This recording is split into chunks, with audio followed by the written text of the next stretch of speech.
Looking to transform your family game nights? At Perfectly Picked Games, we specialize in family games that bring everyone closer.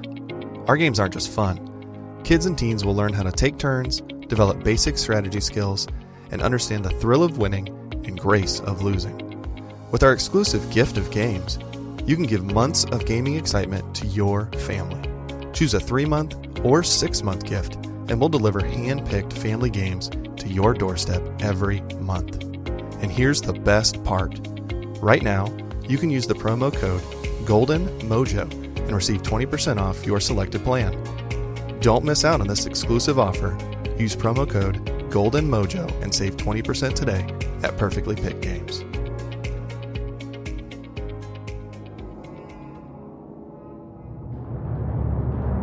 Welcome to the United States of Paranormal Podcast. Sit down and buckle up for an enlightening ride through everything cryptid, creepy, and paranormal.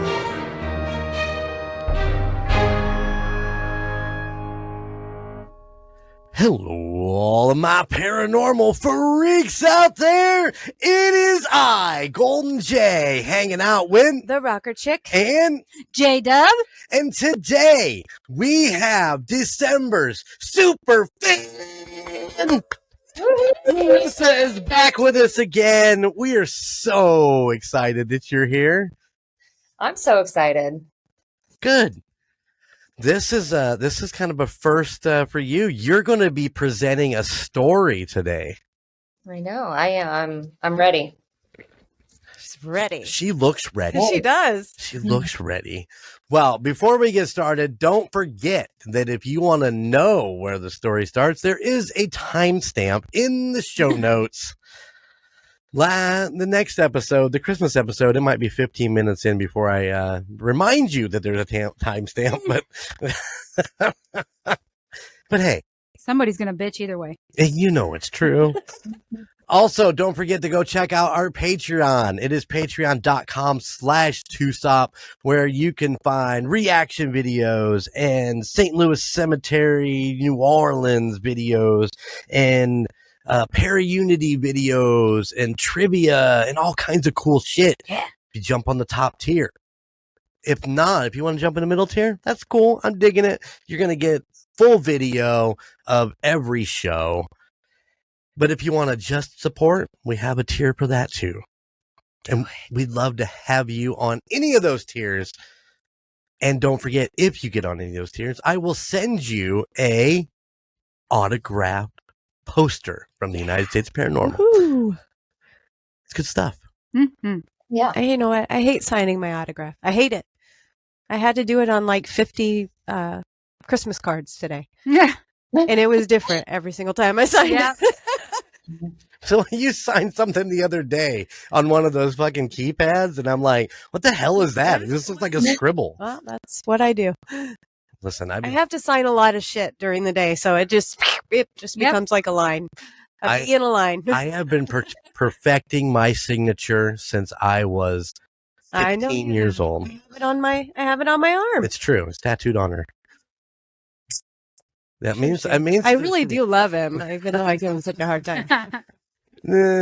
Some days I wonder. I do too. Some days. So Larissa, what have you been up to? I know that we saw you back in early November. We got to have lunch with you at the Blue Moose. Yeah. Did you know that the Blue Moose was named Rocky? Oh, yeah, you told me. Yeah, there was no squirrel. Yeah, no squirrel. So, what have you been up to since then? Well, I know Halloween was before that, but I had an interesting Halloween. I actually had 3 doctor's appointments that day. So every doctor's appointment that I went to, everybody was dressed up. My hygienist was she was Sally off of The Nightmare Before Christmas.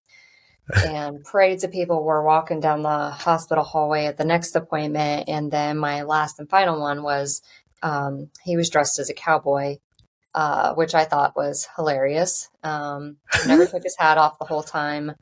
And I thought it was great. So my Halloween was good. And we went and seen the grandkids, and Thanksgiving was awesome.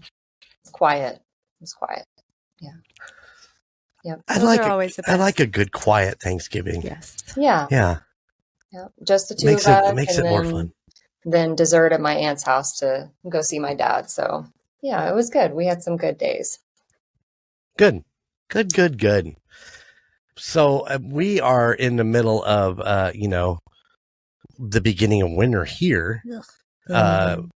It is blowing pretty hard. It was snowing earlier. I know that down by J-Dub's house, it's like whiteout conditions as she was trying to get here tonight. What are you guys looking at out there? Is it have you guys dropped temperature?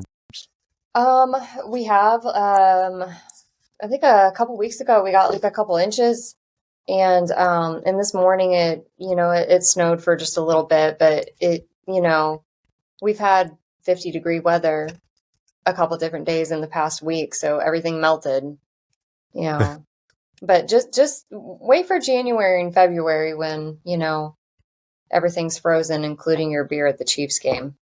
Yeah. I have had that frozen beer at the Chiefs game, but the year before that, me and Phil went and we were in just our jerseys. It was like 70 degrees. It was sunny. It was a great night to be at the beginning of February in Kansas City. I couldn't believe it. Yeah, that's Missouri for you. That's for sure. You guys need to make up your mind out there. 4 seasons. It's the same way here. 4 seasons in a couple weeks. It's ridiculous. Absolutely. Oh, how do you feel about the Chiefs being 12-1? By the way, She doesn't care. he was wearing a Chiefs shirt the last time we met her. So you know what? My husband spends a lot more time, watching the Chiefs games than I do. But I don't know this last one where we played the Chargers. Mm-hmm. I looked at the score the next morning and I couldn't believe it. We actually won by 2. I think we're just getting lucky on some games. Oh, yeah. I think. No, I think it's been pretty much every game that we're getting lucky on. Yeah. Well, if you think about it, the Chargers game was 19-17, and then the week before against was it the Panthers? It was 19-17. Yeah. I mean, the script reads 19-17. You got to keep it that way. It's too close for comfort. Oh yeah, it kills me every time. Yeah, I mean they're going to give half. You know what it is? 8 strokes. You know what it is when they get behind, it's because I'm watching them, and then I go to bed, and then they win. And So my right, husband exactly. So you're to blame, okay. Because I watch the Bears game, and they lose every time. Oh my gosh. The bad And the Chiefs are losing while I'm watching it, and then I go to bed and they win. All I know is that poor Ozzy doesn't know what the fuck to do while we're watching the Chiefs game. He just sat there and stares at me. I mean, literally, will stare at me. Because you scream and yell and then when she does it, all fucking hell breaks loose. He's like, I don't know what the fuck's going on. I've got anxiety. Yeah. yeah. I got PTSD. Exactly. Just from watching the Chiefs game. Poor Ozzy. Oh man. Aw. Yeah. Yeah, the stress and the heart rate and the loss of hair from pulling and But hey, I love my Chiefs. And we're gonna go for a 3-peat. That's right. Woo-hoo. 3. Get ready. Never been First done. time in the NFL. Yeah. All right. So are you ready to jump into your story? Yeah, I'm ready. All right. We're prepared. I hope so. I'm excited. I'm excited. I tried to make use of it. Okay. All right, we're heading west out to Arizona. Ooh. okay. Where it's warm. Where it's I don't know. 70 degrees, but yeah, it's a lot warmer than here. All right. We're going out to Arizona to the Jerome Grand Hotel at 200 Hill Street in Jerome, Arizona. I've been there. Really? I love it. Awesome. Cool. Well, good. Then you can see if I get my facts right. All right. It's a beautiful historic landmark welcoming guests from all over the world with amazing views of Jerome in the Verde Valley below and offering a fine dining experience at the one and only Asylum Restaurant. Okay. Although established in 1994, this wasn't the beginning of the Jerome Grand Hotel building. In 1888, in pursuit of copper, gold, silver, and manganese, the expanding United Verde Copper Company, came to the booming town of Jerome. And in the early 1900s, Jerome was the third largest in the state, and along its narrow streets, tucked into the steep hillside, were roughly 37 saloons, 13 bordellos, and 4 churches, thus earning itself the title of the wickedest town in the West. And sited on a ledge overlooking downtown Jerome, the United Verde Hospital, or the Jerome Grand Hotel, was born. So it's one and the same. United Verde Hospital and Jerome Grand Hotel. The hospital and the hotel are the same. Mm-hmm. That's It interesting. used to be a hospital. All those little buildings that she said was around there are still there. I was thinking 37 saloons. They were thirsty. I They had guess a so. hobby. Yeah, they had a hobby. It's hot out there, remember? All right. It's true. It's true. I need my whiskey. All right. Originally constructed in 1926 and opened in January 1927, the United Verde Hospital was a state-of-the-art medical facility, and in 1930 was listed as most modern and well-equipped hospital in Arizona and possibly all Western states. It's over 30,000 square feet. It had patient call lights, balconies, sun porches, emergency backup in case of power outages, an ice-making room, laboratories, an operating room, men, women, and children's wards, warming blanket closets, and some housing for staff. And it was also equipped with 3 boilers and the 50-horse Kewanee low-pressure steam boiler for heat, which is still in use today, along with the Otis self-service elevator. We got an elevator from the 1920s. Still servicing the hotel. Wow. I mean, the boilers, I totally get that because I think our hospital boilers are like from the original. Mm-hmm. And so, yeah, I could see where as long as they keep them clean and up to date, then they'll last forever. Yeah. Yeah, for sure. With all hospitals, there's tragedies, deaths, and things that just go wrong. And also some joy. Apparently the 4th floor was a maternity ward. So you had everything from mining explosions, injuries, people being electrocuted, falling off cliffs, gunshot wounds. And I read a funny newspaper article about a guy that got shot in the arm. He was mistaken for a turkey by the game warden. So he ended up in the hospital. But yes, and suicides and deaths from pneumonia and other ailments that occurred in the walls of the United Verde Hospital. So between 1927 and 1950, when the hospital closed, over 9,000 deaths had occurred. Wow. Yeah, I know, it's a lot. And one of the most famous deaths happened in 1935. He was a well-known maintenance man named Claude Harvey. He was found dead in the basement, pinned under the Otis elevator. And at first, most believed Claude slipped and fell, while others believed it was suicide. Because Claude was an experienced maintenance man, most believed he wouldn't have accidentally been pinned. And after investigators reported their findings, they believed Harvey was possibly dead before being pinned, and many believed he was murdered. Yeah. Oh. Mm-hmm. Murdered. I don't think it was murdered, and I don't think it was ever solved. So. Murder. And after the hospital closed in 1950, it remained fully furnished for approximately 20 years with a living caretaker. And between, I didn't have a good time stamp for this, but between the 70s and 80s, the furnishings were removed, and because people kept trying to rob and trespass. So the hospital was boarded up after the caretaker, Manoa Hofpair. I'm saying that right or saying that wrong. I'm sorry. Hofpair committed suicide by hanging himself in the engineer room. So once the hospital was closed for good, the local police kept an eye on the building and to try to keep vandals at bay. And the building was sold to Larry Alther, and he began making plans to the old hospital into a luxury hotel. So things like he added new things like a parking garage and a new paint job. It was given to make the building look less creepy. So in 1996, the Jerome Grand Hotel was opened.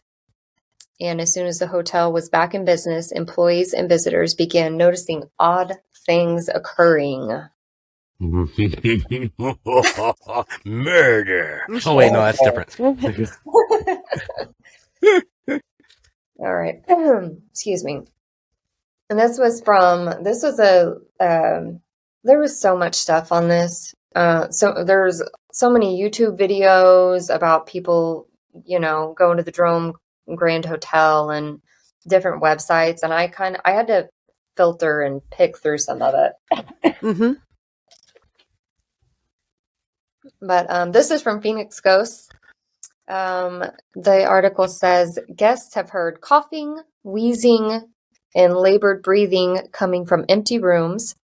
Some presume these to be from patients who have had tuberculosis, which was common at the time. And guests have also seen the ghosts of 2 hospital employees and a patient roaming around the hotel. A male doctor carrying a clipboard, a female nurse, and a female patient in a gown have been seen wandering the halls together. Numerous guests have reported the ghosts of children in the hallways and hotel rooms. They've heard giggling, laughing, and crying from what seemed to be empty rooms. And on occasion, a guest heard a baby crying so loud, it forced him to call the front desk. And when hotel security checked, the room was vacant. Mm-hmm. Some can even smell like baby powder and zinc in the air. And the ghost of one little boy in particular seems to be the most common. He's about 4 or 5 years old, and the guests often see him running up and down the hallways. He's either laughing or crying. He's also been seen in hotel rooms while guests sleep, staring at the occupants while standing at the foot of the bed. So he's watching people sleep. Yeah, I mean, come on. If I was a ghost in a hotel, that's what I would do. Yeah, I just walk into a room and be like, "What are you doing? What are you doing? What's What up? doing? Yeah, what doing?" That's funny. And excuse me. The ghost of Claude Harvey still haunts the building.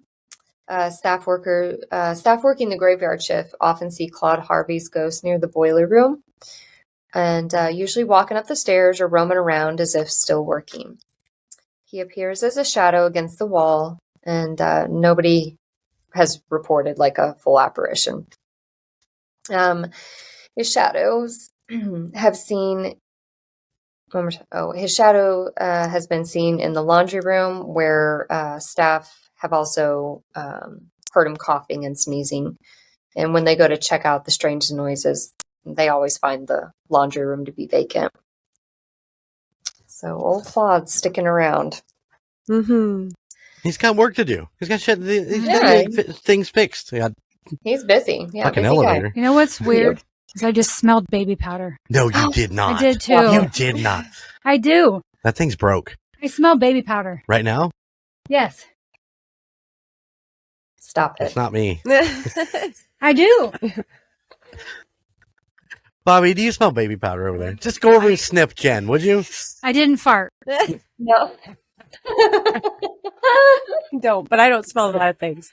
Wait, hold on. I'm a really strong sniffer, and I smell it. It's like right here. Oh, you crazies. That's so funny. All I smell is your perfume. I'm not wearing perfume. Oh, then. Do you smell it? I smelled something, but didn't think it was baby powder. I'm not wearing anything. You're not wearing any perfume? No. Even on your sweatshirt? I just smelled my sweatshirt.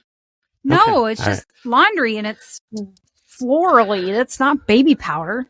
That's weird. J-Dub's having a visitor.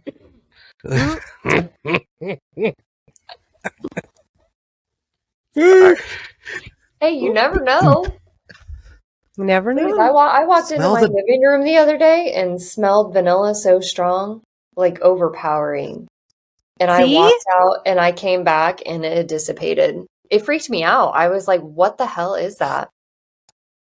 Hey, Smell the little baby leaned against the wall over there. Hell no, I ain't doing that. Excuse me. That's no. Oh, goodness. All right, Sorry, so not I every just had to- ghost actually at the Jerome Grand is human. A spirit cat also lives in the building. See a pussycat. All right, guests and staff have felt the cat brush up on their legs, and others hear it purring, meowing, and scratching at doors. And guests have encounters where the cat snuggles up with them in bed, or it leaves like a ghostly imprint where the cat was curled up a moment before. And in 2008, a guest staying in room 20 captured a clear image of the cat sitting on a table looking at the photographer. No. Wow. That's cool. Yep. They keep the photo at the front desk among photos of the other ghosts. In addition to ghosts, guests and staff have reported strange experiences such as lights and TVs switching on and off on their own. TVs and lamp tables are also known to unplug on their own. Unknown cell phones and camcorders have been found dead center under the bed. Random cell phones and camcorders. And assorted items have gone flying across hotel rooms with no explanation. So I'm kind of wondering when that was actually done, because people don't really do camcorders anymore, right? Well, bow chicka wow wow. Yeah, so did they find panties under the bed? Because I randomly get cards that say you left your panties under the Yeah. Okay, I didn't think about that. So we share whatever people are doing in their hotel room. Yeah. All right. A woman in white has been seen on the balcony of the hotel. And there's also a man described as a miner. He said to couple men described as miners. One man, he likes to walk the hallways and turn on all the lights, and doors like to open by themselves. And in room 32, it's one of the most active rooms of the hotel. And this was a room where there was a miner back in the day. He was confined to a wheelchair because of like an injury. And apparently he climbed the balcony railing and fell to his death. So I guess they're saying it was a suicide. And also in the same room, there was a businessman that had shot himself in the head. Yeah. So some suicide. Yeah. So that room is pretty active. And let's see. So in this room, lights tend to turn on and off, and the faucets randomly turn on. And I watched a video on YouTube, and it was up with these three people from like a local news.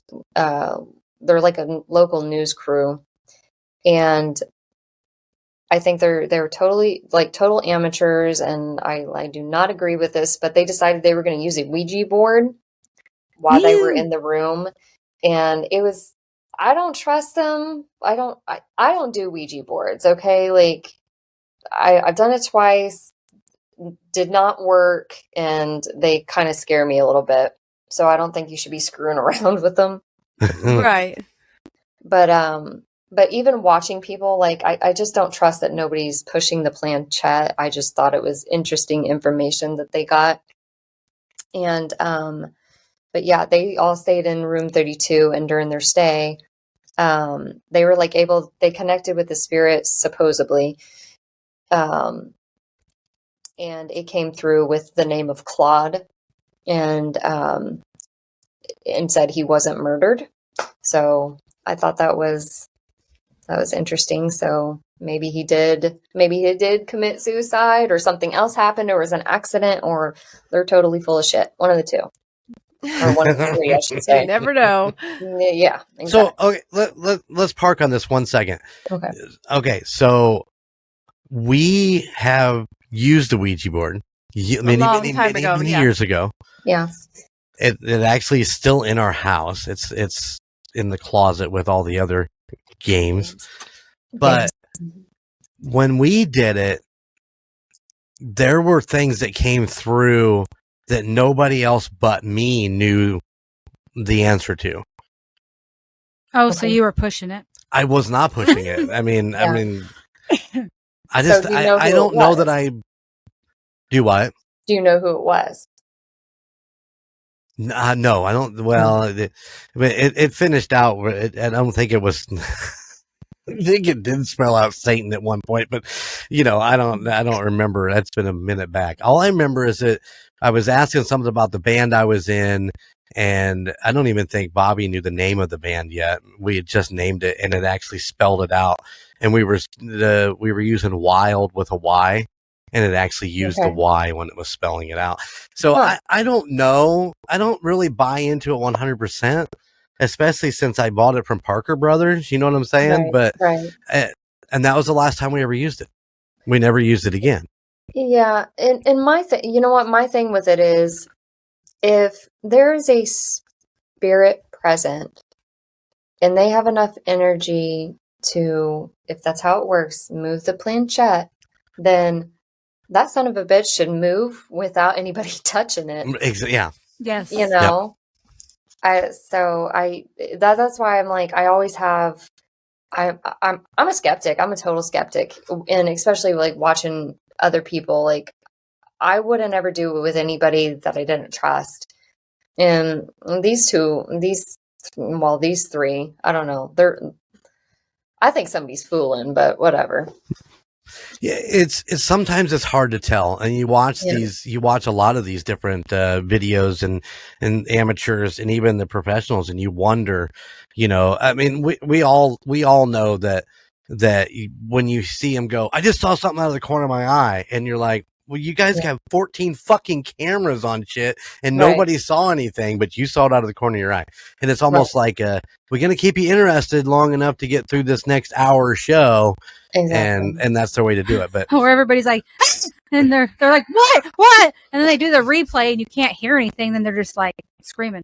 It's like, exactly. I know I heard something. It was a mouse fart. And they're done that. That's funny. I would be like, Oh my goodness. My goodness. Why are we talking about farts? We need to. All right. And Larissa, we'll let you move on now. Okay. All right. So the next three are like their personal experiences, and I literally found them in the comments of YouTube, and I thought they were cool. Just different stuff. This guy, I'm calling him 2-Man because I don't want to say his name.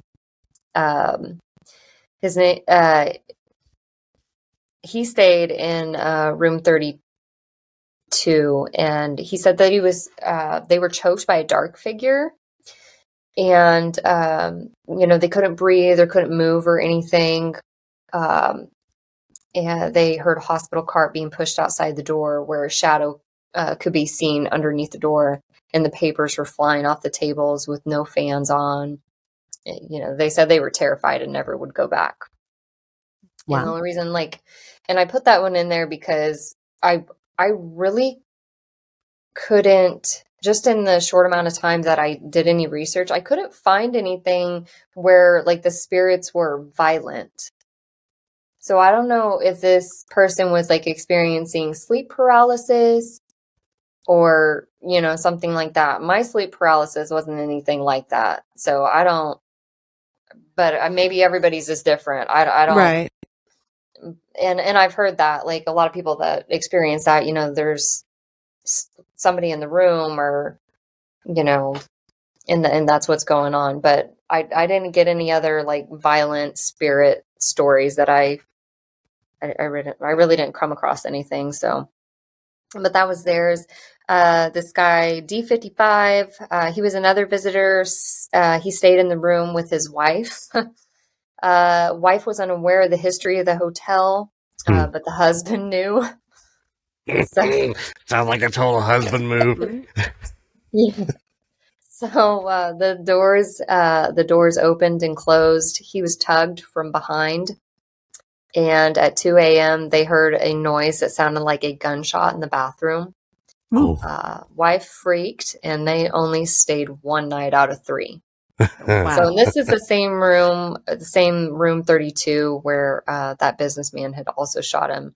And I actually didn't, like, find that out until I was done with this whole thing. And I'm like, oh my gosh, maybe that's why they heard the gunshot, or Right. the loud noise. And this one was really cool. Another visitor said that her and her boyfriend stayed at the hotel for her birthday one year. And I'm assuming this is, like, shortly after the hotel opened, because she talks about using, taking pictures and having to develop film. So during their stay, they met the desk clerk named Philip. He told them the history of the hotel, and after they were checked in, they took the Otis elevator up to their room. While in the elevator, the girlfriend got a stabbing pain in her head all of a sudden, thinking she was, like, getting a migraine. And it was enough to where she had to sit down on the bench in the elevator. And later on, Philip helped them rent a movie to watch. It was Unexplained Mysteries. The movie featured the story about Claude Harvey, the maintenance man, and about his death. And late that night, they did a seance in the bathroom of their room, and the candle blew out, and a door in the living room slammed. So they roamed the halls all hours of the night, and they took a ton of pictures, including taking pictures with Philip. The girlfriend had their picture taken on a bench outside, or at the haunted hamburger. And when the photo was developed, you could see, like, a large white object sitting next to her in the photo. Oh. Yeah. And after their stay was over, Philip told them to call, and he would send a copy of Unexplained Mysteries to them. When the girlfriend called a month later and asked for Philip, they said no one by that name worked there, and in fact, no males had been desk clerks there. In all the photos they took with Philip, he was nowhere in the photos. Oh, wow. That's so good. Oh, wow. He was nowhere in the photos that they took of him. Yeah. I thought that was really cool. So, this was, like, from some military website. Cindy Crow, she was a housekeeping supervisor on the 3rd floor, and she saw a man walk into room 38. She followed him in the room, and he was nowhere to be found. In the 3rd floor, possibly the most active, again, there was operating facilities there, and I found out later that there's actually a chute in the hospital on one of the upper floors, and it was for all the body parts that got amputated. Had to go somewhere, right? Right. Yeah, down the chute. Don't know what it's used for. Hopefully just laundry. Anyway, she had been there for 6 years, and the first thing she saw was a mist floating in the middle of room 37B, and it blew right through her as she walked towards it. And this was also the room of Guthrie Maypatch, rumored to be a schizophrenic patient who jumped out of the window of her room. She survived the fall, but was brought back to her room, where she died 3 days later of her injuries. So 37B. Mm-hmm. In the front desk, they get calls from empty rooms constantly, and there'll be nobody on the line. The apparition of an elderly lady in a white dress is seen in the front lobby. I guess a staff member had, like, rearranged some chairs in the room and turned around, and they had been moved like right back to their original places. Another employee has heard noises coming from the gift shop, and upon entering the room, they found things being pushed off the shelves and onto the floor. And witnesses have watched a plaque of house rules lift off the nail and float to the middle of the lobby. So, hotel rules. Said bye-bye. There's no time for rules here. No time. Yeah, exactly. And the ghosts of the hotel are known for playing games with cleaning staff by slamming doors and whispering their names. And cold winds will whip through their bodies. So if you're brave enough and don't mind phantom smells of cigar smoke or flowers, random light anomalies, unknown disturbances, or the feeling of being watched, but truly not being alone, check out the Jerome Grand Hotel. Yay! Yeah. Pretty cool. Are you going? Are you going to go visit? I would love to go, and that's why I did this story to begin with. My mom moved out to Arizona, and I was like, yeah, let's do a story on that. But yeah, prices are a little high right now. I don't know, maybe because of the holidays. But Gotcha. I would love to go, and I don't think ghost hunting is allowed in the hotel anymore, like in the private area.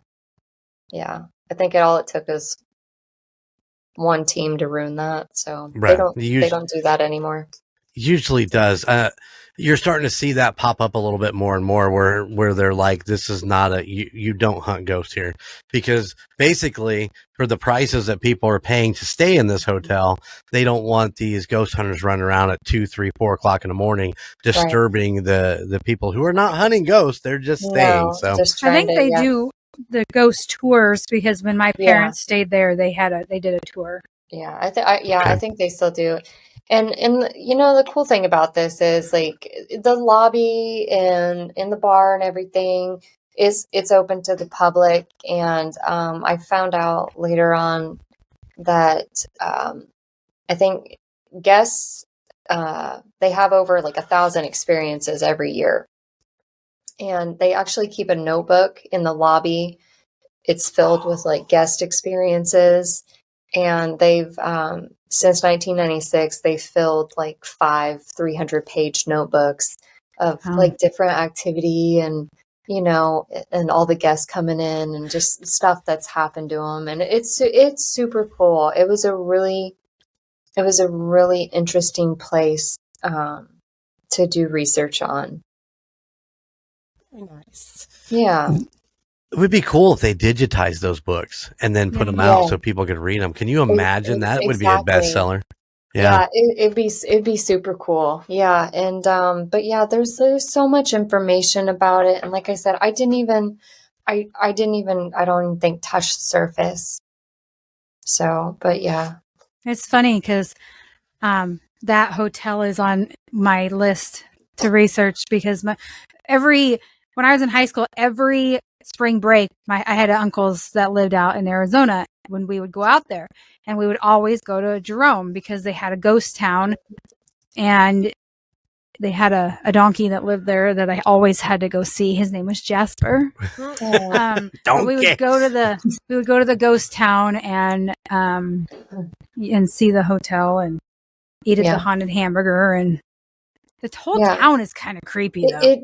It is, and there's like so in the hotel. It wasn't actually the first hospital. They had one before they built the big hospital, that's now the hotel.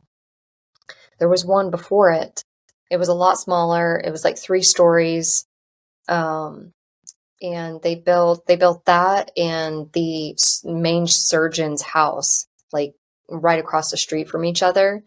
So the smaller hospital served like the mining company employees and like their families, and need gets higher, and so they built the bigger hotel. And I want to say that the first hospital is now like a library, but I'm not 100% certain on that.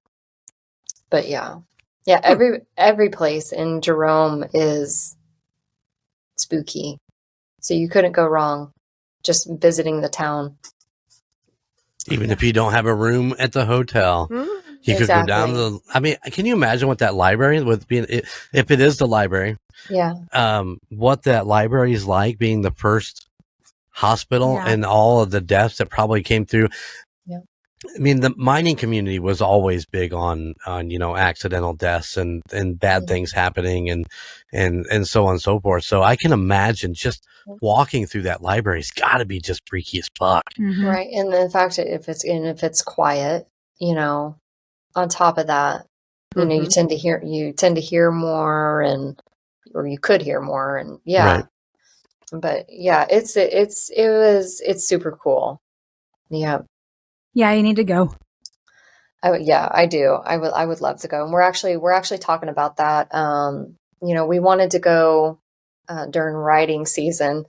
Yeah, Jay's like, I don't want to go out there without taking my motorcycle. So yeah, it's beautiful out there and something different.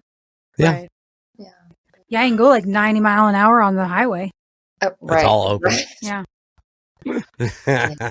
Well, if you do, you got to take some video and send us.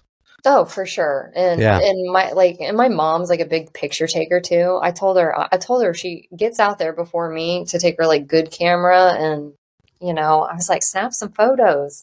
Absolutely. It's like if you get something, I better be the first one. I know when my parents were there, my mom was sending me pictures and I was like zooming in trying to see stuff, but she's like, my parents don't believe in that stuff. Well, they do because of my house, but they never experienced it anywhere else. So it's kind of like me. My house was the only place that I really experienced it. So until the baby powder incident. Oh yeah, yes. I don't smell it anymore. Yeah. And I mean, that's us. And, that's how we grew up. I don't think any of us never not believed because our house was old. And you got to think about it too. And not just any of those buildings, it's the land too. Right. Anywhere. Right. So. Crazy. That was so good. It was. That was did a great hotels. job. Yes. Yeah. J-Dub has a thing for hotels. Hotels are the bomb. And I thought it was perfect. I'm like, hell yeah. I've been a hospital before. Shoot. Mm-hmm. Let's do that. Yep. Yeah. Oh, to stay in room 35. Would you do it? 32. 32. Damn it. I was going to say it. Yes, if we were there, then yes, I would. I would. Yeah. Would you stay for just one night? Would it be booked 3? It's up to what happened that one night.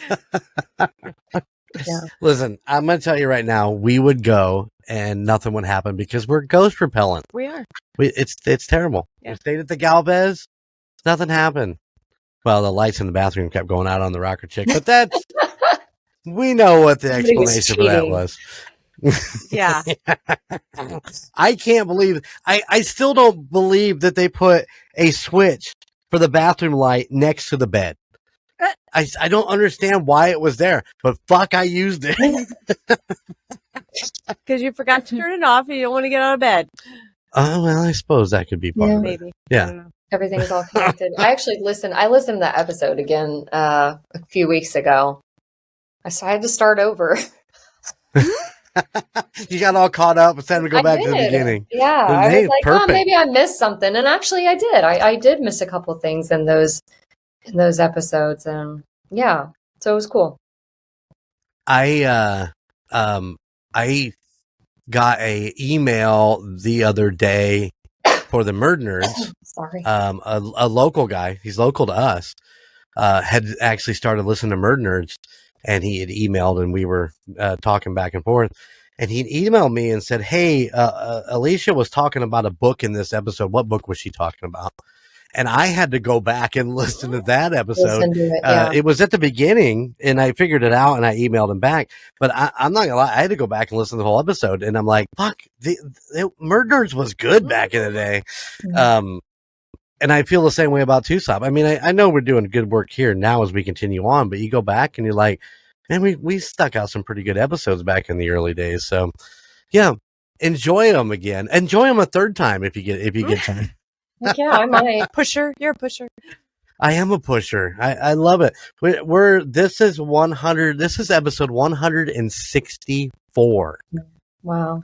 Who would have thought when I was standing in Alicia's living room and we were talking about doing this, we'd have 164 episodes. Yay! Yay! And it's thanks to Larissa and Mason and ISO and Wonder Bread and all these great listeners that we have. And yeah, exactly. I can't name all of our great listeners. And you guys doing this every week. All your guys' research and, you guys put a lot of time into this, This was ridiculous. How long did it take me? Oh my God. I know, we've been talking about it for weeks. Oh my God. Because first of all, couldn't make up my mind what I wanted to do. Mm-hmm. The few things that I even threw at you, I'm like, you know what? I don't know if I'm going to be able to do that, And then for whatever reason, it did. It took me forever. I hadn't even, I wasn't even dead set on what I wanted to do by the time that you guys were up here for the Chiefs game. Right. Yeah, because I thought you had said something about doing something local. You were doing something local at one point. But... No, what was I do? What was I gonna do? I don't want to say it because you guys might want it. Hey, you can do it next. Yeah. That's right. There you go. You did a really good job. Now you're stuck with us. You have to come back and do another one. If I do this much more, I'm gonna have to get my own headset, my mic. Mm-hmm. It's gonna sound garbled. Yeah, I can see it now. She's gonna have a spin-off podcast. Oh. Nah. She's gonna love doing it so much. You're gonna love it so much. You're getting a spin-off podcast. Let me know. We'll hook something up. We'll figure something out for you to do. Don't get me started. You're busy. You know what? You got enough to do. Okay. You got too much to do. Oh, I like to stay busy because, I get bored when I get home, so I got to stay busy. I don't know. I like to go to bed at 9:00. I know. I'm one of those people. Yeah, I hear that. I have no idea what we're talking about. What's 9:00? That's too early. Oh. Yeah. Because I see the episode comes out like at midnight every night. I wake up and I'm like, oh, there's a new episode came out at, you put it out in the middle of the night. I'll tell you the trade secret after we're off the air. Oh, and how I do it. Oh, okay. It's not a lot of Mountain Dew, right? Listen, honestly, have I been doing good? I've been cutting back, not drinking Mountain Dew after a certain hour so that I can actually get a full night's rest. Because he's not been sleeping really well. Yeah. Until Sunday night during the Chiefs game was fucking terrible. Like 10 o'clock, yeah. Oh. It did not turn out well, but I've actually been doing very well. So I'm getting much better sleep at night. Oh, good. Been trying anyway. And so we're working with that. All right. Well, we're going to get out of here. Larissa, thank you so much. Yes, thank you. It is so good to see you. And ladies and gentlemen, go to the website, right on the front page. It is me and the Rocker Chick hanging out with Larissa at the Blue Moose. She is our super fan of December. Thank you. Thank you for listening. Thank you for interacting. Thank you for coming and doing this story. Absolutely. Anytime. Thank you for being our friends. Hey, you know what? It's been it's been really cool. Did not expect just by listening to podcast, I don't know, meet those people of the podcast. Never thought that would happen. So it's neat. Well, we are not your ordinary type of podcast. Not at all. No, you guys aren't.